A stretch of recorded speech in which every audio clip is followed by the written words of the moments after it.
opinion, one of the thorniest challenges of this moment is the difficulty of finding language adequate to capturing President Donald Trump's actual, openly stated positions. They are often so profoundly ridiculous or nakedly corrupt, or so audaciously saturated with bad faith that we struggle to find ways to clearly convey what he's genuinely telling us. Case in point, Trump is now openly calling for his impeachment trial to be converted into something that is purely devoted to serving his own political needs, one that only includes witnesses that will help him keep smearing potential 2020 opponent Joe Biden, but has no meaningful relevance whatsoever to the corrupt conduct for which he has been impeached. Incredibly, this comes as Senate Republicans push for a trial that features none of the witnesses who actually do have direct knowledge of that very same corrupt conduct. Trump just made all this very explicit in a Tuesday tweet. The Democrats will do anything to avoid a trial in the Senate in order to protect sleepy Joe Biden, and expose the millions and millions of dollars that where's Hunter. Joe wants no part of this mess. Read more. U.S. President Donald Trump impeached. Poll shows majority back Trump's removal from office. How Trump's impeachment could backfire on Democrats. What watching 30 hours of the Trump impeachment hearings taught me. Trump is again suggesting he wants Biden to testify. He has repeatedly called for testimony from Biden and his son Hunter, and claiming Democrats don't want a trial because they fear this outcome. This is utter nonsense. House Democrats have not sent the impeachment articles to the Senate because they first want to see what sort of procedure Trump and his GOP enablers will accept. Andrew Harnack. President Donald Trump was impeached in December 2019. The ones who actually fear witnesses are Senate GOP leaders, who are refusing Democratic demands for testimony from those with the most direct knowledge of Trump's freezing of military aid to extort Ukraine into announcing an investigation of the Bidens. They are doing this to protect Trump, and themselves, because he's guilty as charged, and they know it. Let's reiterate that Trump's deeper claim, about the Bidens' alleged corruption in Ukraine, has been widely debunked. This narrative holds that as Vice President, Biden pushed for the ouster of a Ukrainian prosecutor to protect Hunter, who got a lucrative contract to join Ukrainian company Burisma's board, and withheld loan guarantees as leverage.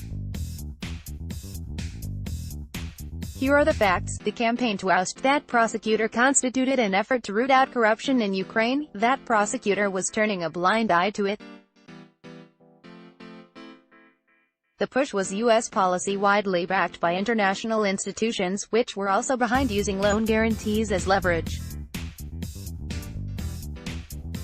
There was an investigation into Burisma, but Hunter Biden's role was irrelevant to that, and it was dormant by the time of Joe Biden's effort. Trump's claims about Joe Biden have been widely debunked. It's fair to say Hunter Biden shouldn't have joined Burisma.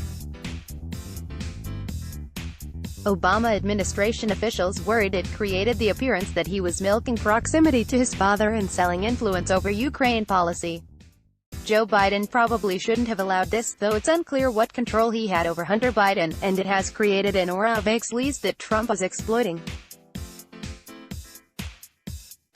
But what's not in dispute is what Joe Biden himself did in Ukraine, which is at the core of Trump's false narrative. Indeed, there's a deep irony here. Biden actually did work for years to root out kleptocracy and corruption in Ukraine, explicitly describing this as essential to drawing it into the Western orbit, and away from Russian predation, serving our national interests. By contrast, Trump actually does not care a whit about corruption in Ukraine.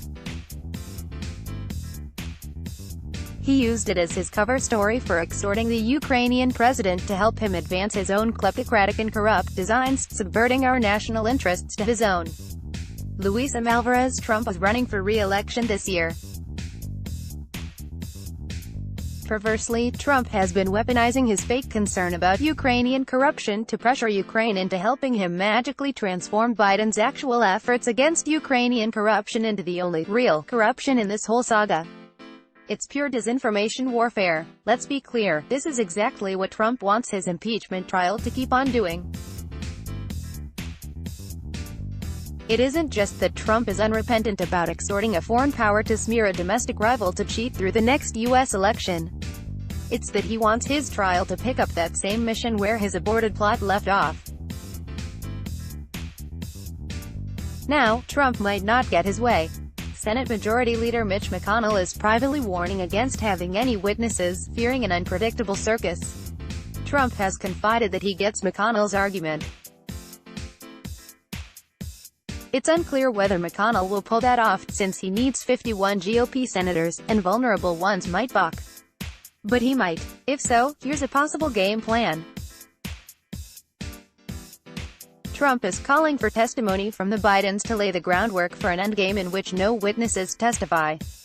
Trump's propaganda network will then push the narrative that not hearing from witnesses Democrats want is fair and balanced retribution, given that we're not hearing from the Bidens, either. As Jonathan Chait notes, the incentives driving our media discourage them from adequately grappling with the most spectacular absurdity hiding in plain sight, the idea that Biden is vulnerable to charges of self-dealing and nepotism, when Trump's presidency has instituted both of those on such a monumental scale that our system is literally incapable of dealing with them. Coverage focused on Biden's vulnerabilities obscures this absurdity from view. Similarly, the endgame I'm envisioning banks on media coverage that fails to capture the utter absurdity of Trump's trial demands. Not hearing from witnesses with direct knowledge of Trump's extortion scheme will be placed on a plane of equivalence with not hearing from the Bidens. It's all just Washington tit for tat. This, even though Trump's demand is based on a purely fabricated narrative of invented conduct that is utterly irrelevant to the corrupt conduct for which Trump is being tried, conduct that actually did happen. Biden campaign spokesman Andrew Bates eventually responded to Trump's tweet, "It makes sense that Donald Trump is going into 2020 bawling like he's about to get fired. He was caught red-handed committing an unprecedented offense that no American president, not even Richard Nixon, stooped to, undermining our national security by trying to force a foreign country to lie about the political opponent he fears the most. He's also literally the most corrupt president in the history of our country, and as the vice president has said, he should finally stop breaking his promise to release his tax returns or shut up. Let's block ads." Why?